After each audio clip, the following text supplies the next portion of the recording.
नमस्कार, मैं हूं पवन त्यागी। हमास के आतंकवादियों ने इजराइल पर जो हमला किया उसमें 1000 से ऊपर इजराइल के नागरिक मारे गए, जिसमें बच्चे भी हैं, महिलाएं भी हैं और आम सैनिक भी हैं। इस पर इजराइल के प्रधानमंत्री बेंजामिन नेतन्याहू ने प्रण किया कि अब हम हमास को खत्म करके ही दम लेंगे। हमास के ये जो आतंकवादी हैं, इन्होंने उत्तरी गाजा पट्टी में अपने ठिकाने बना रखे हैं, पक्के बंकर बना रखे हैं और जमीन के 30 मीटर, जी हां 30 मीटर नीचे इन लोगों ने पक्की गुफाएं बना रखी हैं, जिसमें ये अपना हमला करने के बाद छिपकर रहते हैं और पूरे असलहे के साथ वहां से अपना ऑपरेशन चलाते हैं। इजराइल की सेना लगभग 1.5 से 2 लाख सैनिक उस मैदान में उतार चुकी और उन्होंने गाजा पट्टी के उत्तरी क्षेत्र में रहने वाले लोगों को 24 घंटे का अल्टीमेटम दिया कि आप तत्काल यहां से घर खाली करके चले जाएं, क्योंकि अब इजराइल अपने नागरिकों की हत्या का बदला लेगा और हमास को बिल्कुल पूरी तरह मट्टी में मिलाने के बाद ही अब दम लेगा। और इसमें आम नागरिकों की आड़ लेकर ये हमास के आतंकवादी छुपे हुए हैं। ऊपर बिल्डिंग बनी है, ऊपर दुकान बनी है, उसके नीचे जो आम नागरिक हैं उनके लिए बंकर है और 30 मीटर नीचे खुद बैठे हुए हैं। अच्छी तरह उनको पता है कि अगर इजराइल हमला करेगा, कोई भी बम से हमला करता है, टैंक से हमला करता है, तो ये आम नागरिकों को आगे करेंगे। आम नागरिक अगर मारा जाएगा तो दुनिया में इजराइल की बदनामी होगी। इजराइल के प्रधानमंत्री ने कहा कि हम आम नागरिकों को कोई भी क्षति पहुंचाना नहीं चाहते और कोई भी सभ्य देश आम नागरिक को क्यों मारेगा।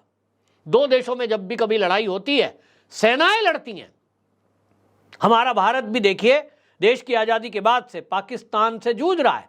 पाकिस्तान आए दिन सीज फायर का उल्लंघन करता है। ये तो मोदी सरकार जब से आई है, सीज फायर का उल्लंघन जैसा शब्द हमने तो सुना नहीं, लेकिन पहले आए दिन सुनते थे। आज वहां बॉर्डर पर, आज फलाने एरिया में सीज फायर का उल्लंघन, खामोखा बम चलाना शुरू, गोली चलाना शुरू, सैनिकों पे हमले शुरू और उसकी आड़ में आतंकवादियों को एंटर कराया जाता था। मोदी सरकार आई, सर्जिकल स्ट्राइक हुए, पलटकर जवाब दिया गया। उसके बाद इनको लगता है कि अगर आपने एक गोली चलाई तो भारत से 100 गोली चलेगी। आज हालत यह है कि बेंजामिन नेतन्याहू और उनकी सेना जो ये अब हमास के आतंकवादियों पर कार्रवाई कर रही है, लगभग 11 लाख लोग उत्तरी गाजा पट्टी में रहते हैं। उनको जो वार्निंग दी गई, पहले यूएन बीच में आया, इजराइल ने उनको भी झिड़क दिया, बोला हमें भाषण देने की जरूरत नहीं है, हम अपनी समस्याओं को पिछले 75 साल से झेल रहे हैं, तब हमारे बीच में कोई नहीं आता, हमें घरों से भगा दिया गया, हमारी जमीनें हड़प ली गई, आज हम चारों तरफ से दुश्मन से घिरे हैं, ये कट्टरवादी लोग हमारे ऊपर आए दिन हमले करते हैं, तो हमारी समस्या का समाधान हमें ही करना है, तो कोई बीच में ना बोले। अब जब सेना आक्रामक हुई है और वो हमास का खात्मा करने के लिए निकल चुकी है, कूच कर चुकी है और अब लगातार उन आतंकवादियों को मार रही है, तो फिलिस्तीन पूरी तरह घबरा गया है। उसको लगता है कि आतंकवादी अगर खत्म हो जाएंगे तो उसकी फ्रंट लाइन जो सेना है, जो बिना नाम की सेना है, उसका क्या होगा। आप सोचिए, जिस तरह के हथियार आतंकवादियों के पास आए हैं, उससे जो इंटेलिजेंस इनपुट्स आ रहे हैं वो तो यही आ रहे हैं कि इसके पीछे ईरान है। यानी हथियार देने वाला, पैसा देने वाला ईरान है। ईरान का क्या लेना देना है, बस केवल एक सोच है, और वो सोच कि हमारा जो मजहब है, हम जिसको मानते हैं, उसके अलावा अगर कोई विचारधारा का लोग है तो वो हमारा दुश्मन है, उसका खात्मा कर दो। ये जो सोच है कि पूरी दुनिया पे हमारा कब्जा होगा, पूरी दुनिया पर हम राज करेंगे, ये जो सोच है, ये भयंकर सोच है। अब इजराइल अब हमले कर रहा है, तो अब फिलिस्तीन ये भारत के जो प्रधानमंत्री नरेंद्र मोदी हैं उनसे गुहार लगा रहे हैं, कह रहे हैं साहब आपने तो हमें आतंकवादी बता दिया, आपने हमास को आतंकवादी हमले को लेकर टिप्पणी कर दी, तो आप हमारी मदद करें। वो कह रहे हैं साहब मानवीय मदद करें और हमारे बीच में आकर मध्यस्थता करें, ये जो इजराइल हमला कर रहा है इसको रुकवाएं। अब आप सोचिए कि ये वो देश है जो हम जब भी कभी इंटरनेशनल प्लेटफॉर्म पर गए और हमने पाकिस्तान के आतंकवादियों की बात की, भारत ने जब भी ये बात रखी कि देखिए कश्मीर में पीओके पर भारत के भूभाग पर पाकिस्तान ने अवैध कब्जा किया हुआ है, हमारा वो भूभाग खाली करे, तो ये सारे इस्लामिक देश जो हैं इकट्ठे हो जाते हैं और कहते थे नहीं जी, ये तो मामला यूएन में गया हुआ है, ये तो इस मुद्दे पे तो रेफरेंडम कराना चाहिए और हम पाकिस्तान के साथ हैं। ये जो आज फिलिस्तीन देश के प्रधानमंत्री नरेंद्र मोदी से गुहार लगा रहा है कि मध्यस्थता करें, आपकी बात इजराइल भी मान लेता है, इजराइल के प्रधानमंत्री आपके मित्र हैं, आप ही मध्यस्थता करके ये युद्ध रुकवा सकते हैं। अभी क्यों युद्ध का रुकवाने का बात याद आ रही है भाई आपको भारत से मानवता चाहिए, मानवीय सहायता चाहिए। वो कहते हैं उत्तरी गाजा पट्टी में हमारे लोग इतने रह रहे हैं, 11 लाख, कैसे करेंगे, कहाँ जाएंगे, विस्थापित हो रहे हैं, अब क्या करें। इसी तरह आपको बता दूं कि ये कह रहे हैं कि जो वेस्ट बैंक इलाका है गाजा पट्टी का, वो कहते हैं वेस्ट बैंक इलाके में भी 22 लाख के करीब लोग रह रहे हैं, भारत कृपया उनकी मदद करे। अब मोदी जी ने हालांकि अभी तक कोई ऐसा कदम नहीं उठाया है, लेकिन देश की जनता चाहती है कि ऐसे लोगों की मदद ना की जाए। वो कहावत है ना कि सांप को दूध पिलाओगे तो पूंछ पे पैर गया तो काटेगा ही। सांप बगैर पूंछ पे पैर रखे हुए काटता नहीं है। आपको बता दूं, आपको जंगल में कितना भी खतरनाक सांप मिल जाए, खूंखार सबसे कोबरा कहा जाता है, आपको कोबरा मिल जाए, आप चुपचाप खड़े रहिए, कोबरा अपने रास्ते चला जाएगा। अगर आपका पैर या उसके ऊपर दबाव नहीं बना, उसको ये नहीं लगेगा कि आप उसके ऊपर हमला कर रहे हैं, वो आप पे हमला नहीं करेगा। वो जानवर है, जहरीला है। लेकिन एक ये ऐसी विचारधारा है कि आप अपनी शांति में अपना काम करिए, नौकरी करिए, रोजगार करिए, व्यापार करिए, ये आपको शांति से नहीं रहने देंगे, ये आपको डसने के लिए आपके घर में घुस जाएंगे। ये जो सोच है कि हम जो कहें वही सही, हम जो कह रहे हैं बस वैसा ही करो, नहीं करोगे तो आपका खात्मा करना हमारा, ये तो पुण्य मिलेगा हमें इससे, वो कहते जन्नत मिलेगी, और इसलिए पूरी दुनिया को खत्म करना है। ये विचारधारा, ये घोषणा की है। इस फिलिस्तीन का पाकिस्तान से क्या मतलब है भाई? पाकिस्तान से हमारा बॉर्डर लगता है, मान लीजिए कोई विवाद है, उसके बावजूद भी आपका क्या मतलब है बीच में बोलने का? लेकिन नहीं, हमारा एक रिश्ता है, क्योंकि भारत के जो हिंदू हैं वो बाकी दुनिया में तो कोई हिंदू देश, सनातन देश ऐसा कोई है नहीं। भारत से कटे हुए देश जरूर हैं, भारत के टुकड़े टुकड़े हुए हैं वो जरूर हुए हैं, उसमें एक पाकिस्तान भी है, उसमें बांग्लादेश भी है, ऐसे कई भाग हो गए हैं। लेकिन आज जो ये भारत का हम दृश्य देख रहे हैं, आज का भारत, इस पे जो सनातनी बचे हैं, अब इसके अलावा तो कहीं है नहीं। नेपाल में हिंदू राष्ट्र था कभी, आज वहाँ भी वामपंथियों की सरकार हुआ है, उस विचारधारा के, तो बाकी जाएंगे कहाँ ये?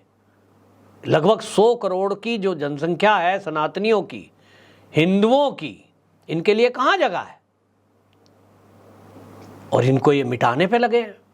और अब ये चाहते हैं कि इस मानसिकता वाले लोगों को भारत की मदद चाहिए, भारत उनकी मदद करे। क्यों करेगा भारत मदद? पूरा देश कह रहा है मोदी जी इन पर तरस खाने की जरूरत नहीं है। जिन्होंने कश्मीर के मुद्दे पर हमेशा पाकिस्तान का साथ दिया हो, वो आज हमसे चाह रहे हैं कि हम इनको दवा पानी दें, हम इनकी मदद करें। क्यों मदद करेंगे? इनकी मदद करने का मतलब समझ रहे हैं? फिलिस्तीन की मदद करने का मतलब क्या है? मतलब है आतंकवादियों के खात्मे का जो अभियान इजराइल ने छेड़ा है उसको रोकना, और उसको रोकने का मतलब है आतंकवाद को बढ़ावा देना, और आतंकवाद को बढ़ावा देना मतलब फिर से इजराइल पर हमला होना। और आज इजराइल पर हमला होना है, कल को अगर इनका खात्मा नहीं होता है तो निश्चित जानिए कि वो कहते हैं ना कि भाई घायल सांप ज्यादा खतरनाक है।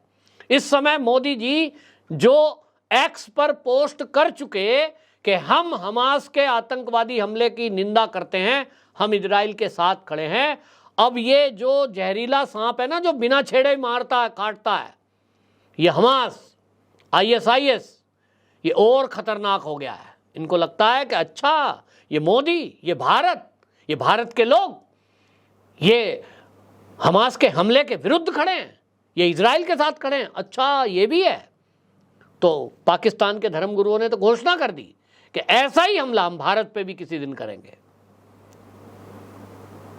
तो अब आप सोचिए कि आए दिन तो हमले होते ही हैं, ये वैसा वाला हमला करेंगे। और भारत में तो इजराइल जैसी टेक्नोलॉजी भी नहीं है कि वहां जो है डोम लगा हुआ है, ऑटोमेटिक मिसाइल को गिरा लेंगे।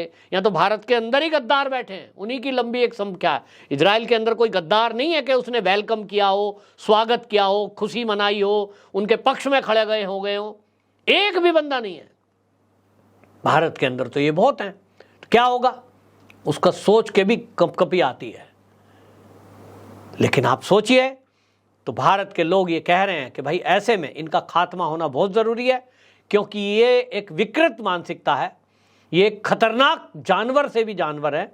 और इसीलिए इनके खात्मे में यदि कोई इजराइल जैसा देश लगा है तो हम उनको सपोर्ट नहीं कर सकते कोई भी। तो आप शांति से बने रहिए, अपने देश की व्यवस्था में लगे रहिए और इजराइल से सीखते हुए, ये मैं जरूर कहूंगा, जैसे इजराइल छोटा सा देश है, अपने नागरिक युवा युवतियां उनकी सेना में जाती हैं और कंपलसरी वहां का युवा 21 साल की अवस्था होते ही जाता है। लेकिन आपने देखा कि भारत में जैसे ही हमने अग्निवीर योजना देखी, लॉन्च हुई, मोदी जी ने ये योजना बनाई, क्योंकि वो समझते थे कि आज नहीं तो कल ये हमले होंगे, तो सबसे पहले विरोध ये कांग्रेस कर रही थी। आम आदमी पार्टी, कांग्रेस, भारतीय किसान यूनियन, टिकैत, सारे मैदान में आ गए। अग्निवीर योजना खराब है, अग्निवीर में क्या होगा 4 साल बाद।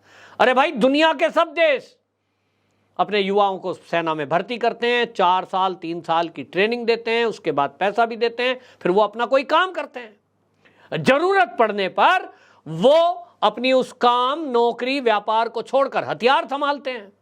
इजराइल के अंदर आज हालत देख रहे हैं आप, वहां जो वकालत करते हैं वकील, आम दिनों में वो वकालत करते होंगे, लेकिन इस समय क्योंकि देश पर हमला हुआ है, वो बंदूक उठाकर सेना के साथ कंधे से कंधा मिला रहे हैं, क्योंकि वो पहले से ट्रेंड हैं।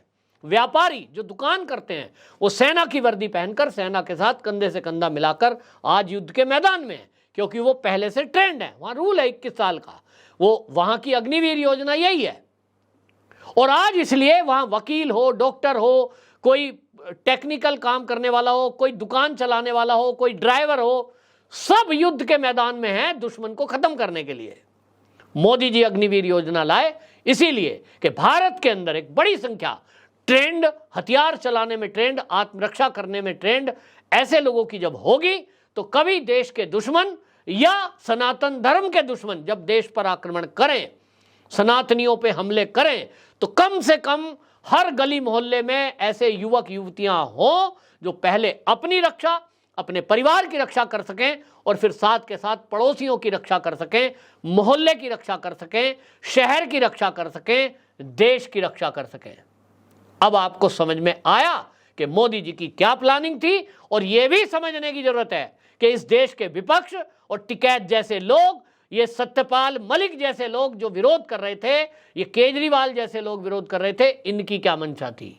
ये चाहते हैं कि इस तरह से कोई भी आत्मरक्षक लोग तैयार ना हो, ताकि वो जिनका सपना है, जिनका लक्ष्य है कि 2047 तक भारत को इस्लामिक राष्ट्र बनाना है, उनको कामयाबी कैसे मिलेगी, ये उसके पक्ष में खड़े होने की मानसिकता है।